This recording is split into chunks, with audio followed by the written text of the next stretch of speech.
दोस्तों नमस्कार। हरियाणा में जिस तरीके से राज्यसभा का चुनाव परिणाम आया है, अब उसमें पूरे हरियाणा में तमाशा बन रहा है। दोस्तों, नेताओं की बयानबाजी आप देख सकते हैं, नेताओं की फेसबुक पोस्ट को आप देख सकते हैं दोस्तों, और इस तमाशे के गवाह बन रहे हैं। दोस्तों, मैं और आप इस तमाशे को देखने पर मजबूर हैं जिस तरीके से यह हुआ है। अभी कुछ देर पहले दोस्तों खबर आ रही है, रामकिशन गुर्जर हैं, कांग्रेस के कार्यकारी अध्यक्ष हैं, उन्होंने इस्तीफा दे दिया है और कहा जा रहा है कि जो उनकी पत्नी नारायणगढ़ से फिलहाल कांग्रेस की विधायक हैं शैली चौधरी, वो भी इस्तीफा दे सकती हैं। कहा जा रहा है कि उन्होंने बीजेपी के जो सतीश नांदल हैं, जो निर्दलीय प्रत्याशी मैदान में उतरे थे, उनके लिए उन्होंने क्रॉस वोटिंग की है दोस्तों। और कहा जा रहा है कि भूपेंद्र सिंह हुड्डा ने हाईकमान को वो पांचों नाम भेज दिए हैं। लेकिन सबसे बड़ा सवाल ये खड़ा हो रहा है दोस्तों कि इसका इतना ज्यादा तमाशा आखिरकार क्यों बनाया जा रहा है दोस्तों। और ये भी कहना कोई गलत नहीं होगा कि ये कांग्रेस में बिखराव की शुरुआत हो चली है दोस्तों। ये उस बिखराव की शुरुआत है जिसे जैसे तैसे इस विधानसभा चुनाव के परिणाम के बाद है रोके रखा था लोगों को, लेकिन अब यह बिखराव शुरू हो चला है दोस्तों। और शायद जिन 5 विधायकों ने क्रॉस वोटिंग की है वो इसके अंजाम को भी जानते थे कि आलाकमान के पास उनका नाम भेजा जाएगा और हो सकता है कि उन्हें कांग्रेस की सदस्यता इस्तीफा देना पड़े। लेकिन शायद उनके लिए बीजेपी पहले से ही उस परिपाटी को लिखने के लिए तैयार है और शायद उन्होंने ये भी एहतियात किया था बीजेपी के साथ, अगर कांग्रेस पार्टी उन पर कार्रवाई करती है और अगर उन्हें उपचुनाव में जाना पड़ता है तो वो भाजपा की तरफ से प्रत्याशी होंगे यकीनन। और उन्हें भाजपा पर भरोसा क्यों नहीं करना चाहिए दोस्तों, क्योंकि अभी तक भाजपा का रिकॉर्ड रहा है कि कांग्रेस से जो भी इस तरीके से गद्दारी करके आया है दोस्तों, कांग्रेस को धोखा देके आया है, या यूं कहें कि हुड्डा साहब से पिंड छुड़ाकर आया है, उसको बीजेपी ने चुनाव में मौका दिया है। यह कोई नई बात नहीं है दोस्तों। तो ऐसे में कांग्रेस में बिखराव का दौर शुरू हो चला है दोस्तों, और पूरा तमाशा इसका बनता हुआ नजर आ रहा है दोस्तों। आप देखिए कि किस तरीके से रणबीर गंगवा है, वो पूरी मीडिया के सामने अशोक अरोड़ा को नसीहत देते हुए दिखाई दे रहे हैं, आईना दिखा रहे हैं। भूपेंद्र सिंह हुड्डा का नाम वो ले रहे हैं, रणदीप सिंह सुरजेवाला का वो नाम ले रहे हैं, तमाम उन चेहरों का नाम ले रहे हैं, रणबीर सिंह गंगवा और अशोक अरोड़ा साहब को नसीहत दे रहे हैं मीडिया के सामने कि आप अपने दामन में झांक के देखिएगा किस तरीके से कर रहे हैं। कांग्रेस के कई विधायकों के दिल भी टूट रहे हैं। रामकर्ण काड़ा को चुप करवाने की कोशिशें की जा रही हैं, उनकी आंखों में आंसू थे। बीबी बत्रा हैं, फूट फूट कर रोते हुए दिखाई दे रहे हैं दोस्तों। जो ये बीबी बत्रा के आंसू हैं, ये उस दास्ता को दिखाते हैं कि इस विधानसभा चुनाव में किस कदर हरियाणा की आम जनता को इस लीडरशिप से उम्मीद थी, किस तरह हरियाणा की आम जनता को इन विधायकों से उम्मीद थी जो बीजेपी की गलत नीतियों से है, वो त्रस्त आ चले थे। ये आंसू उस बात को दर्शाते हुए दिखाई दे रहे हैं।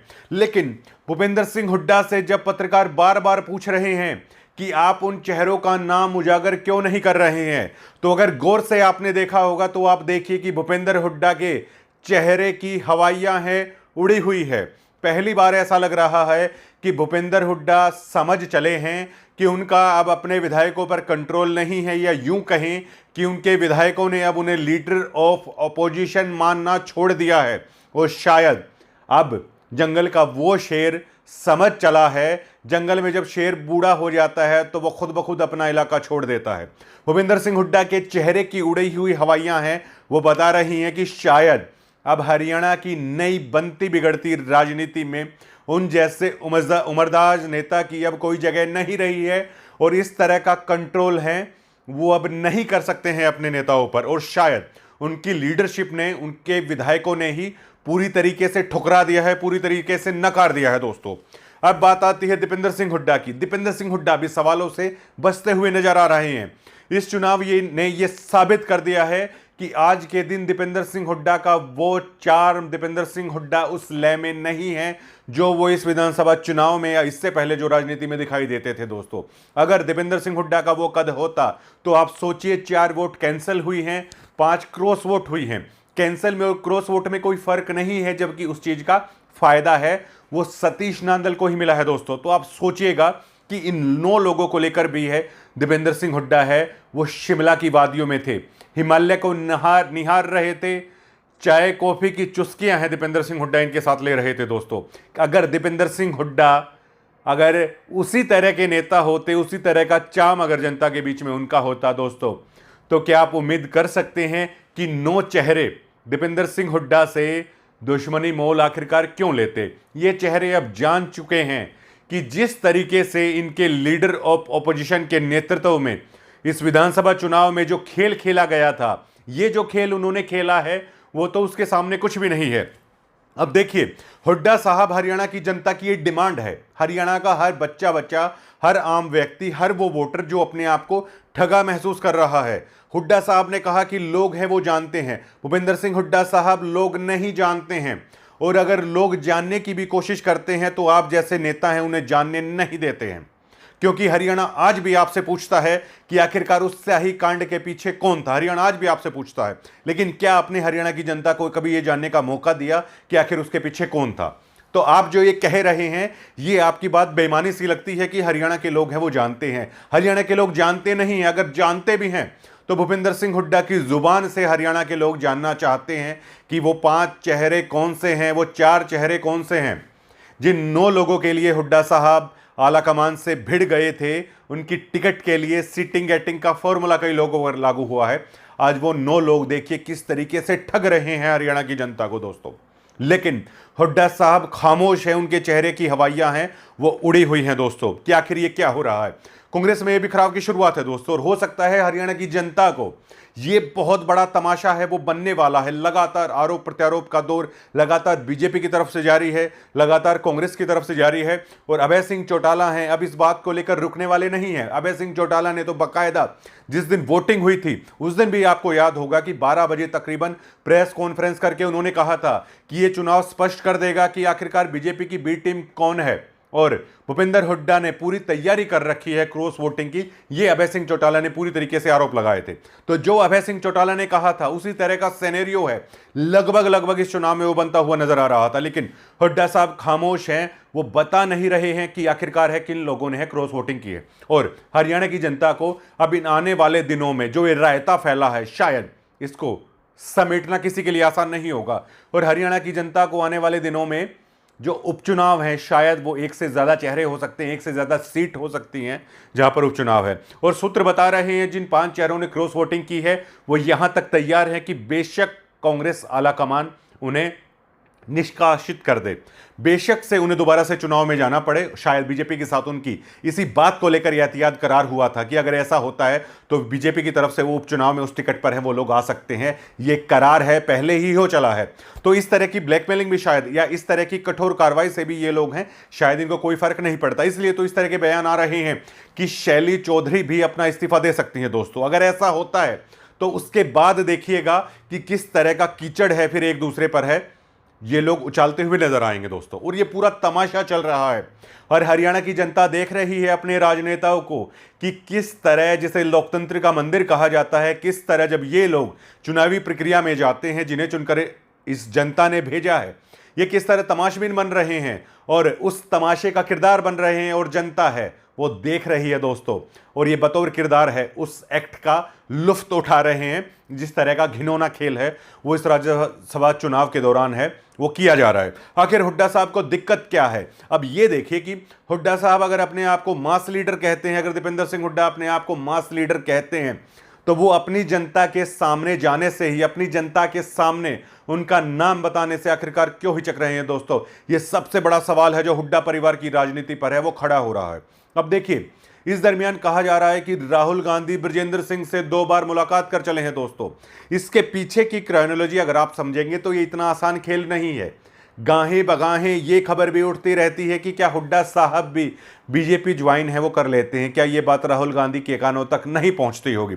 राहुल गांधी अब जानते हैं कि कांग्रेस में सबसे बड़ा जाट चेहरा हुड्डा परिवार है दोस्तों। अगर वो ऐन मौके पर अगर कोई दगा है वो करता है अगर गांधी परिवार के साथ में, तो कोई और मजबूत जाट चेहरा है वो हरियाणा में होना चाहिए दोस्तों। और उसके लिए राहुल गांधी को बृजेंद्र सिंह से मुफीद चेहरा है शायद कोई नज़र है वो नहीं आता है। आप अगर बृजेंद्र सिंह के मीडिया के सामने अगर बयानों को देखेंगे तो वो लगातार ये कह रहे हैं कि मुख्यमंत्री की लड़ाई का सवाल तो बाद में है, जो ठाड्डा होगा बाद में बन जाएगा, लेकिन सबसे पहले तो सवाल ये है कि एकजुट होकर बीजेपी को है वो कैसे घेरना है। अगर राजनेता इस तरह की भाषा अगर देने लगे तो आप समझिए कि राहुल गांधी का उनके ऊपर पूरा पूरा इशारा है दोस्तों। तो ऐसे में ये बहुत बड़ा खेल है। और हुड्डा साहब इसलिए नहीं बता रहे हैं उन लोगों के नाम क्योंकि एक ऐसे हमाम में भूपिंदर सिंह हुड्डा यह साबित करने की कोशिश कर रहे हैं कि वो कपड़े पहने हुए हैं और बाकी शायद सारे राजनेता कांग्रेस के वो बिना कपड़ों के हैं दोस्तों। तो ऐसे में वो नाम बताने से डर रहे हैं कि आखिर इस हमाम में जो दूसरे राजनेता हैं वो भी ये बता देंगे कि आखिर किस तरह का खेल है वो चल रहा है। लेकिन ये रायता फैल रहा है। अब बात निकली है तो बात दूर तलक है जाएगी। ये बात इतनी जल्दी से है और रुकने वाली नहीं है। और शायद दोस्तों पहली बार इनेलो के पास वो संजीवनी बूटी हाथ लगी है।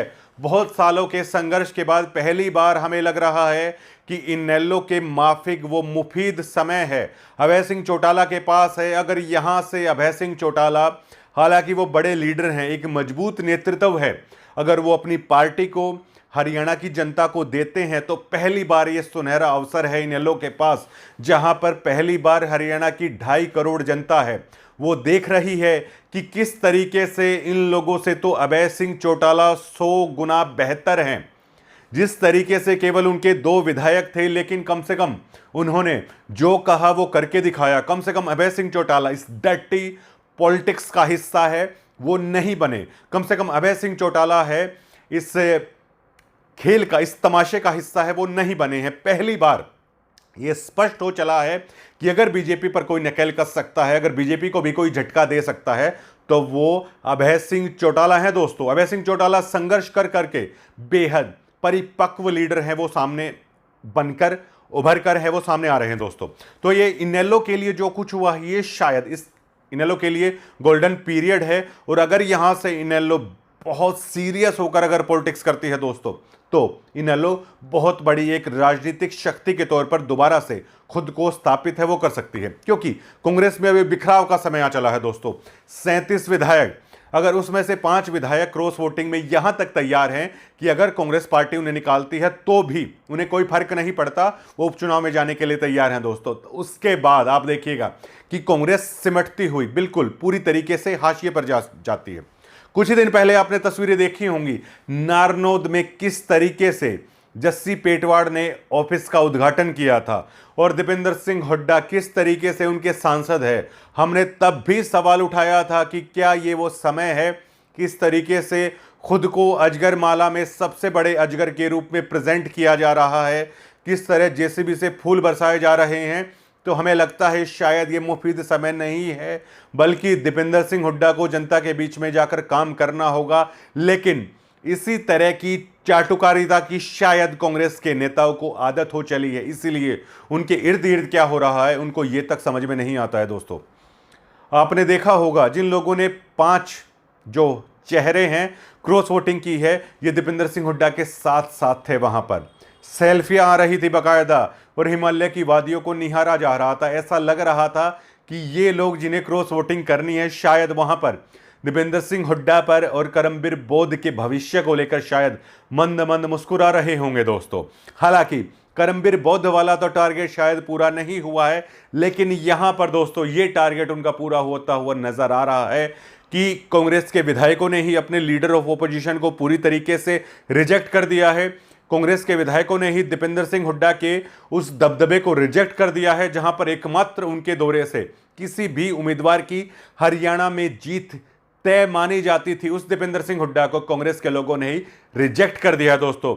अब ये कहना भी गलत नहीं होगा कि पहली बार बहुत लंबे समय की राजनीति के बाद है जो हुड्डा परिवार है अब उसकी राजनीतिक दरी है वो सिमटती हुई ना केवल नजर आ रही है बल्कि शुरू हो चली है। पहली बार हुड्डा परिवार राजनीतिक हाशिए पर यहां पर जा चला है दोस्तों। इसमें कोई अतिशयोक्ति नहीं होगी और यह बिखराव अभी आप देखते रहिएगा किस तरह की कीचड़ है ये हरियाणा की राजनेता एक दूसरे पर उछालते हुए दिखाई देंगे।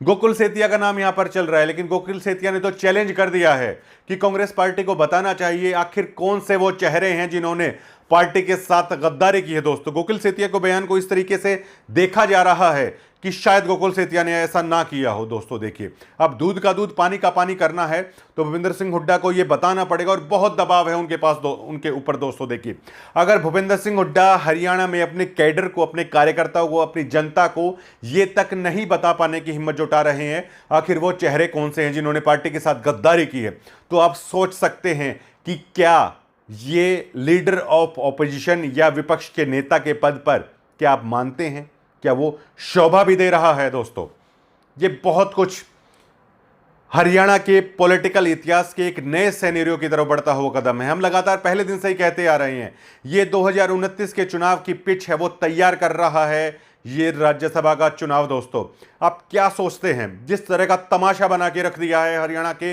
राजनेताओं ने, हरियाणा की 2.5 करोड़ जनता का, इसे किस तरीके से दोस्तों है वो देखा जाए। और क्रॉस वोटिंग को लेकर क्या आप मानते हैं कि भूपेंद्र सिंह हुड्डा को, आप लोगों को, उस जनता को आकर ये बताना होगा कि आखिर किन लोगों ने अगर ऐसा किया है। अगर वो ऐसा नहीं करते हैं दोस्तों, तो क्या भूपेंद्र सिंह हुड्डा को उस जनता के बीच में जाने का भी कोई एहतियात, कोई हक है, वो रहता है। आप क्या सोचते हैं, कमेंट सेक्शन में आप बता सकते हैं। दोस्तों, 90 डिग्री लगातार इस मुद्दे पर बना हुआ है, आप हमारे साथ जुड़े रहिए। दोस्तों, ये रायता बहुत फैलता है और ये फैलता ही जा रहा है और ये कम होने का नाम नहीं लेगा, ये बड़ा तमाशा बनेगा। दोस्तों, धन्यवाद।